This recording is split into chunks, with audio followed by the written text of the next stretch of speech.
公元前334年，马其顿人横渡赫勒斯滂，格拉尼克河染血，波斯的驻军溃散。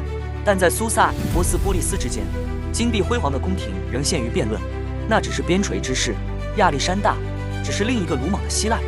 朝臣们言辞激烈，王后脸色不安，信使跪倒在地，语声却像风一样被吹散。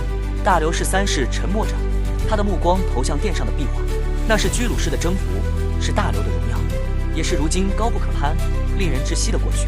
他不是个昏庸之人，但帝国的惯性早已不由他掌握。他明白，一场远比众人想象更可怕的风暴正在从西方逼近。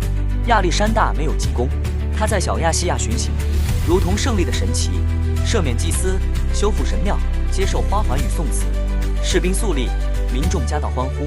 但这一切都算得太精准了，连赦免的时机、修缮的顺序、花环落下的高度，都像是事先演练过的仪式。这不是仁慈，是糖衣，是蜜汁，是前戏。他在帝国的皮肤上先涂蜜，再饮血。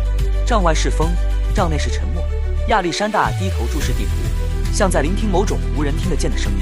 他越往东走，越像他父亲，却越不像他父亲。他开始拒绝商议，淡漠表情，夜晚不明。赫菲斯提翁说他像神，光芒照人。托勒密却写道，他像影子，随着烈火的燃烧而拉长，靠近他的人都感到寒冷。而这个影子已经开始有了名字，大王。苏萨的王宫是精致的牢笼，外敌位置，刀锋已在朝堂之上磨亮。宦官巴戈斯低声对贵族说，王已经不适合打仗了，我们可以推一位听话的人。没有人反驳，因为大流士身边早已没有真正的忠臣，只有沉重的金饰与层层不动的礼仪。在战鼓响起之前，波斯王已经开始被孤立，没有人挡路，因为所有人都在逃。士兵奔逃，城门洞开，驿站无人应答。叙利亚的大门如同为神所开，但亚历山大没有欢喜。他问副官，波斯王在哪？回答是沉默。那些工程如同幻影，仿佛在引导他深入梦境。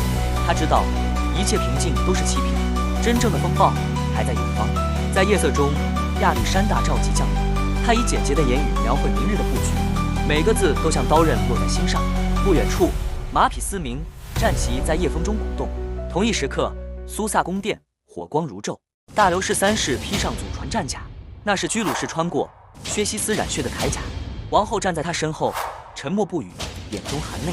他曾犹疑，曾孤立，但这一刻，他是帝国的王，亚历山大也将成为他的镜子。命运的回音将在伊苏斯回应。